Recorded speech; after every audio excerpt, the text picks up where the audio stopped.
এটা আমি ফিল করছি। আল্লাহ পাক ছাড়া একজন মানুষের সত্তাগত আপন, আপনার সত্তা আত্মাগত আপন বলতে আসলে কেউ নেই। যারা আছে আমাদের আশপাশে সবাই সবার স্বার্থে থাকে, সবাই সবার প্রয়োজনে থাকে।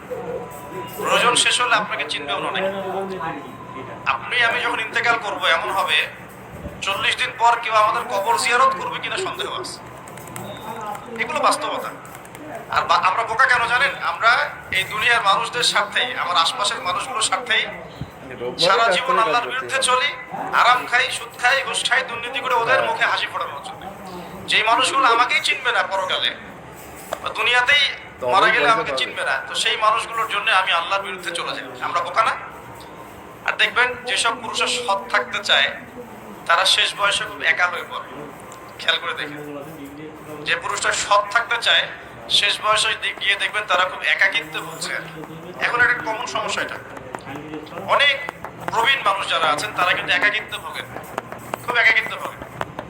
স্ত্রী দেখছে না, সন্তান খোঁজ খবর নিচ্ছে না, বন্ধু বান্ধবরা নাই, বৃদ্ধাশ্রমে গিয়ে পড়ে আছে। পরিবারগুলোতে এখন পুরুষ নির্যাতন বেড়েছে আর কি। হ্যাঁ, কথা একটু ভিতর থেকে বলার চেষ্টা করবেন। হ্যাঁ, নারী নির্যাতন তো আছেই।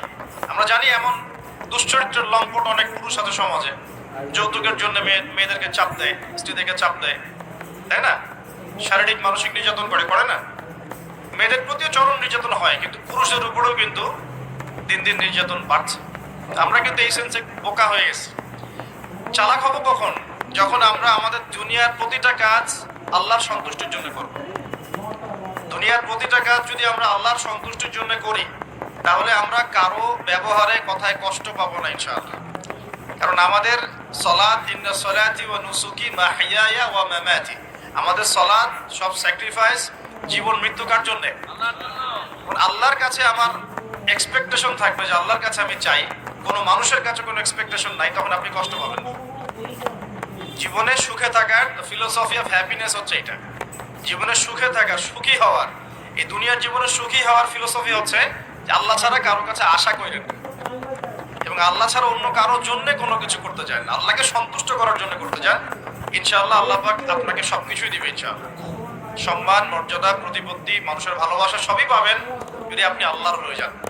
আমি একটু ভিতরে চলে আসছি আর কি, বাইরে আসি আবার। আসেন তো, এই যে কুরসির কথা বলছিলাম, আয়াতুল কুরসি কেন তেলাওয়াত করবেন? কারণ রাত্রেবেলা একজন মালাক বা ফেরেশতা আপনাকে পাহারা দিবে ইনশাআল্লাহ। আর পশ্চিমাদের দর্শন বলে দিলাম, ওরা কিন্তু এই অদৃশ্যের জগতে বিশ্বাস করে না। এই কারণে আমরা যারা অদৃশ্যের জগতে বিশ্বাস করি, আমাদেরকে এইসব সাম্প্রদায়িক শব্দ দিয়ে তারা সারা বিশ্বের বুকে আন্ডারএস্টিমেট করার চেষ্টা করেছে। এটা ধরতে হবে। আমরা সামনে আসেন।